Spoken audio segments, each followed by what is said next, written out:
Ori, I want to thank you, the board, and the leadership of the Future Mobility Israel for inviting me here today. You and I started this dialogue 2 years ago over drinks in Jaffa, if you may recall.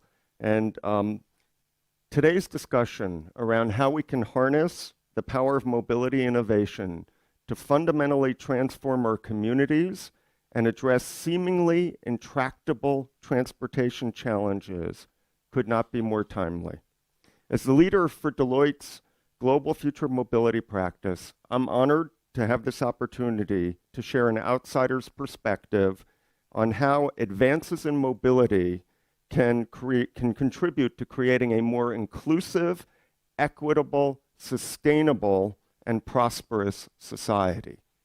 Part of what I want to do today, in the starting point to this, is to remind everyone what this is all about. One of the great things in Israel is all the technological development and all the aspirations in terms of business models.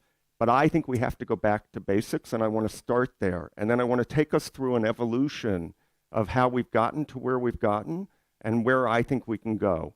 Your white paper, 8 Steps to Solve Israel's Traffic Congestion Problems, is an important step forward in tackling these challenges in a systematic and holistic way. I congratulate you on what you've done. My aim today, though, is to provide context to your work and hopefully, in a very respectful way, challenge you to go even further. For the past several years, Deloitte's mobility practice has been working closely with the private sector, governments, civic leaders, unions, NGOs, technologists, and universities to shape the future mobility ecosystem and accelerate realizing the promise, the enormous promise that it offers. Simply, more people and goods will be able to move faster, safer, cheaper, and cleaner than today. The rapidly emerging mobility ecosystem enables us to build communities that are more connected and thriving economically, culturally, and socially, where everyone has an opportunity to share in this growth and gain greater access to work, better healthcare and education, and to fundamentally improve the quality of life for their families and themselves. And to punctuate this point, there was a recently released MIT study that just came out a couple of months ago that confirms that where people have diverse, immersive, and ongoing physical interactions with one another enabled by mobility and digital connectivity, they're more economically productive and they grow faster. It's a really, really important study that is proof of what this is all about. As many of you know, a series of converging forces are giving rise to a new mobility ecosystem. The positive aspiration for mobility has its roots in a series of converging forces that are reshaping how people and goods move, specifically clean energy, advances in intelligent materials, ubiquitous connectivity, adoption of new consumption models, the advent of autonomy and digitization. It is the convergence of these forces that's enabling all of the innovation and possibilities that exist, and they profoundly transform and, as a starting point, redefine our relationship with the passenger automobile. The forces, though, and I think this is much more interesting, are catalyzing a much more extensive set of changes across all forms of urban transportation. By harnessing the power of digital technologies, we will be able to create a world of seamless intermodal mobility, where each of us will be able to travel from point A to point B using different modes connected that will be cheaper, more convenient, and safer. The innovators advancing these technologies and services are working with a clean sheet approach to mobility. They are not really trying to incrementalize the system that Henry Ford put in place 110 years ago. There is a certain irony, of course, that Bill Ford was here yesterday talking about all the changes and the transformation that Ford is trying to do to drive towards this. Rather, they're asking us and they're challenging us with a fundamental question, and it's the same question you're asking, which is how can we create a mobility system that offers people the freedom to go where they want, when they want, and how they want, but without the negative externalities of today's system. What we need is a new vision for mobility. And as this new mobility ecosystem begins to take shape, these visionaries, urbanists, technologists, engineers, community leaders, economists, and environmentalists are challenging long-held orthodoxies about how we move today. First, they question the idea that mobility requires owning a car. As more people advance economically, continuing to add to the billion vehicles on the road today seems antithetical to the idea of building more livable and sustainable communities. This is central to your effort. Personally owned cars, as we all know, are used on average an hour a day and consume large portions of a family's household budget. An alternative model is emerging based on mobility consumed through per-trip shared models for ride-hailing, on-demand shuttle, buses, bikes, e-scooters, all integrated with public transit. And if optimally deployed, and I underscore optimally, we can use fewer assets to travel more miles faster. So the question is, how do we make that happen? Second, these innovators and visionaries, they repudiate the idea that it is somehow tolerable to accept 1.25 million people dying every year on our roads, principally due to human error. It isn't. With increasingly smart technologies and the advent of fully autonomous vehicles, we can greatly reduce those tragic losses. Third, they reject the idea that we must power vehicles primarily from engines that rely on fossil fuels. It is simply unsustainable to continue to add to a transportation system that accounts for roughly a quarter of all greenhouse gas emissions, and where total emissions are estimated to rise by more than 70% by 2050.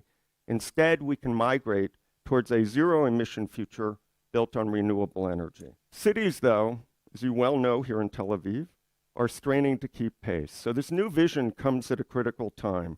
Today's transportation system is increasingly fragile and struggling to keep pace with the strains of urbanization, rapid population growth, aging and outmoded infrastructure. And these pressures will only grow more acute as the population of our planet grows to 10 billion people, and we're 2/3 of the inhabitants. We're going to double the population of cities from 2000 to 2050, from 3 billion to 6 billion people.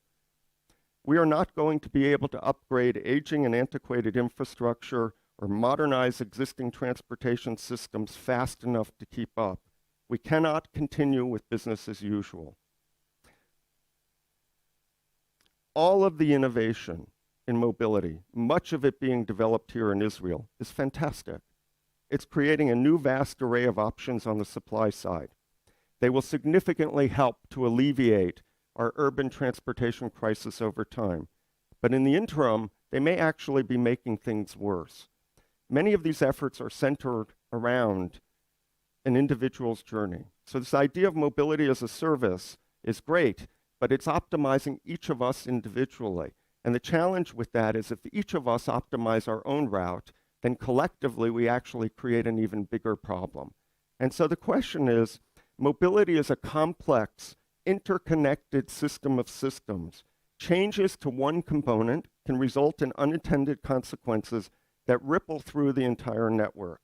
So paradoxically, these innovations in the near term may actually exacerbate the system-wide challenges of congestion, sustainability, and access. The key risk then is that these social shifts, new technologies, and specific policies, all pursued with the best intentions, will be deployed in a way that is isolated and uncoordinated. So our team has spent a lot of time thinking about how can we untie this Gordian knot? How can we bring coordination and unity of purpose to the cacophony of mobility activity in a city? How can we bring about large-scale change faster with greater impact, buying us time to tap into new sources of revenues needed to fund critical investments in a truly transformative transportation system? And we have concluded through the application of big data, cognitive science, and behavioral economics, we can begin to shape, mold, and nudge and influence citizens' transportation choices towards those that are more sustainable, cheaper, and faster, and that create benefits system-wide. We are calling this a mobility operating system. There are a lot of people talking about it. I want to give you our perspective on what this is. A mobility operating system provides visibility, coordination, and control so city officials and the private sector providers can better match transportation supply and demand. They can create a more efficient equilibrium. The MOS is effectively a digital platform that overlays on top of the physical assets. It plays a key role as the city's mobility orchestrators. It enables cities to make explicit the hidden subsidies of today's car-centric system. Changing consumer behavior begins by making individuals fully aware of the true cost and value of their mobility choices. Many of the policies outlined in your white paper are premised on that understanding as well. In your advocacy for increasing the cost of street-side parking or offering tax write-offs for public transportation expenses for employees are very consistent with that idea. And MOS extends that logic system-wide. By instituting variable or dynamic pricing for congestion, carbon impact, use of and impact to the infrastructure and other measures, we can nudge different mobility consumption choices. The single most powerful lever to change behavior is through using market-based mechanisms to get citizens to realize the full impact of their actions. Key to this concept, though, is the need to ensure that we are creating a highly interconnected system that is inclusive, accessible, and equitable.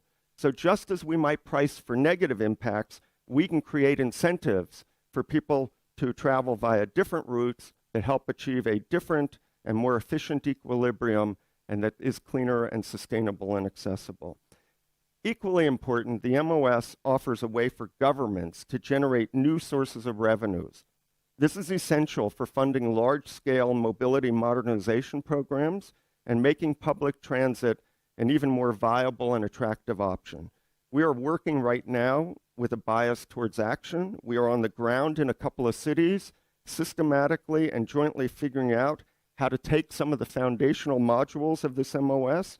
The focus of our work with the World Economic Forum, which we talked a little bit about yesterday at EcoMotion, is on providing an update on best practices globally.